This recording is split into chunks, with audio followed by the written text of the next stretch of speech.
Merry readers, come cozy in. Let the story time begin with Robin and the Marys.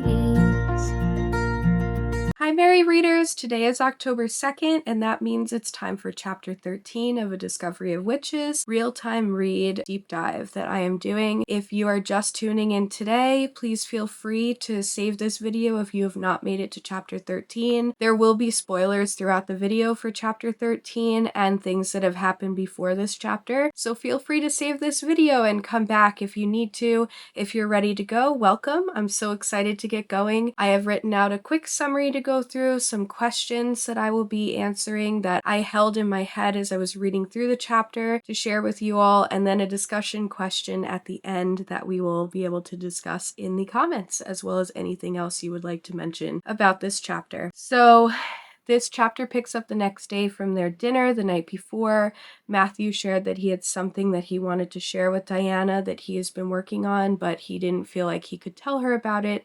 He needed to show her in the lab. So at lunchtime, they walk over to the lab and they walk through a gray, chilly Oxford towards a nondescript high-security research building near the Museum of Natural History. Past guards, key codes, and a fingerprint panel, he ushers her into a pristine suite of glass-walled labs and offices. My office, he notes casually. Inside, Matthew explains the project he's working on, and the lab itself studies evolution using DNA from humans, and he also collects from creatures, witches, vampires, and demons. Then we meet a new character, Marcus Whitmore, Matthew's jaunty young vampire son, who he's introduced as, and we find out that Matthew sired him years ago, who instantly clocks Diana's adrenaline. Spicy, silky, and then sweet, he says, and almost gets himself thrown into the next week by Matthew. Miriam appears cool and razor sharp. Matthew lays out the stakes with a thick file of clippings, grotesque failed vampire turnings from London to Russia. Younger vampires want to make families, but their blood too often can't complete the change.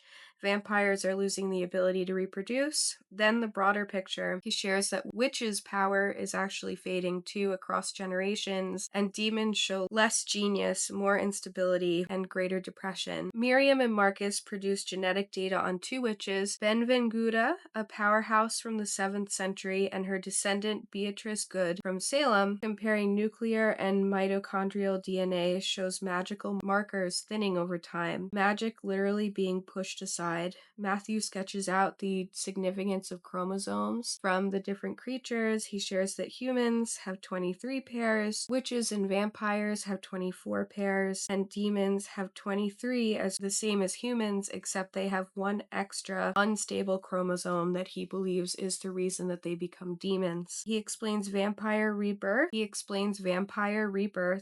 A marker drains the human, gives vampire blood, and the mutation cascade, a genetic Big Bang, adds the extra pair. The lab argues about where the trigger lives. Nuclear DNA, mitochondria, so-called junk DNA. Diana, who is moved and curious, volunteers her blood despite Matthew's resistance. She insists he draws the sample, then takes cheek swabs, an intimate, trembling moment of trust between them. After he drives her to yoga, a vampire brushes her in the hall, and Matthew's hand snaps into hers, cold against her warm hand. Back at the college, he invites her to dinner tomorrow, 7:30. She agrees. He kisses both cheeks, whispering something soft, and melts into the night while she watches from the window, already in too deep. So the setting here is the lab. They walk through the streets of Oxford, and then yoga and the new college gate for Diana going back. Her characters, we have Diana, we have Matthew, we have Miriam again, and then a new character, Matthew's son, Marcus. Historical and academic Easter eggs. We have the evolutionary genetics as a mirror of alchemy's search for origins. Then we have matrilineal mtDNA versus nuclear DNA, a nod to historiography, lines, descent, inheritance, translated into code, extinction and Darwin's lingering as subtext after earlier chapters. So there's just a lot lot happening in this chapter. Magic Watch, there's really not too much magic actually being done, but they do talk about the witches' magic being lesser and lesser with each passing generation. And of course, it's also Diana's adrenaline is talked about a little bit more because Marcus gets really excited with her adrenaline and wants to test her blood right away, and Matthew gets really protective over her. Mood and tone, the sterile awe, escalating dread, and then intimate tenderness of this chapter just from being in the lab and hearing that creatures are going extinct. And then there's predatory protector tension threaded throughout all of this chapter. Symbols and details, there's just the transparency and maximum control of the lab, and just all the details of Diana trusting Matthew with her blood and the different lineages that are being talked about, and all of this. The details were really rich in this chapter. Romance Watch, it was a lot less spicy than the chapter before, but there was tenderness when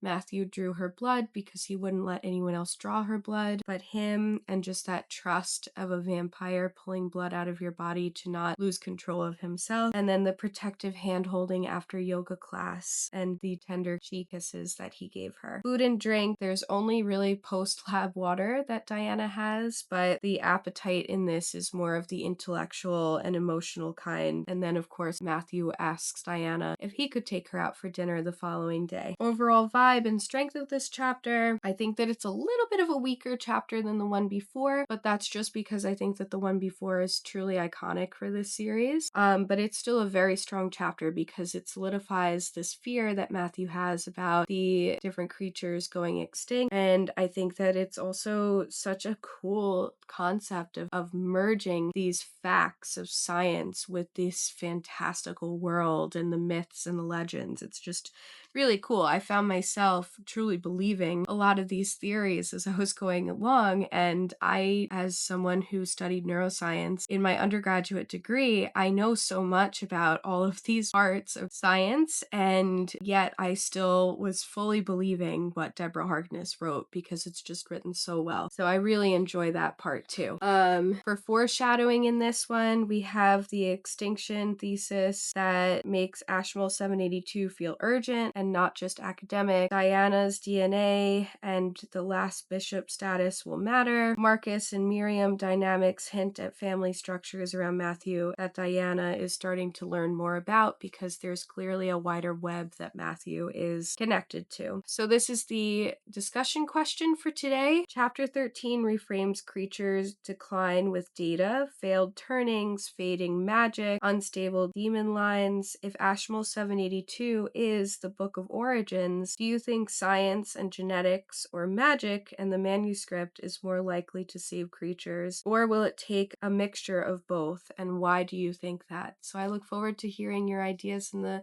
comments below. As always, please feel free to bring up anything else you'd like to talk about, and I will see you tomorrow. Bye! So many readers, close your eyes. Let the stories lift and rise. Till next time, when lights will gleam.